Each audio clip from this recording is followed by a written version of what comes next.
काशीवरनं पुण्यात आलते पाणी भरायचे म्हणून आडनाव पडलं पानके. पाणी भरून कुस्ती मेहनत करायचे शिवराम दादा.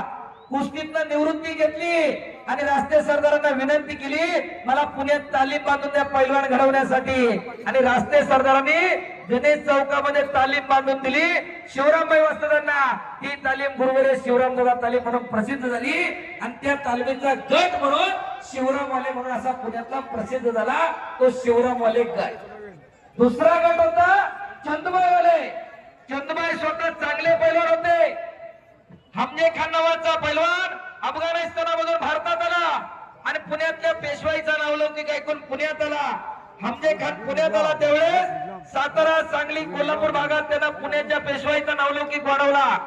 त्याच वेळी हमजे खानाच्या कुस्ती कौशल्यावरती प्रेरित होऊन चंदूबाईंना आपली मुलगी हमजे खानाला दिली आणि पेशव्यांना विनंती केली मलाही पुण्यात पैलवान घडवायच्या मलाही तालीम बांधून द्या.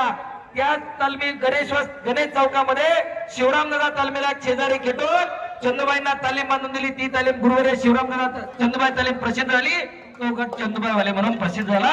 असे पुण्यातले 2 गट आणि इकडे गावचा पैलवान सक्षम तपकीर विजय झाला. गुणांवरती टाळ्या करा त्याच्यासाठी. असे पुण्यातले 2 गट. आतापर्यंत बाकी सगळे निवेदक फक्त शिवरामवाले चंदूबाई वाले एवढेच म्हणतात पण कुठून सुरू झालं कुणालाच माहिती नाही. पलीकडची कुस्ती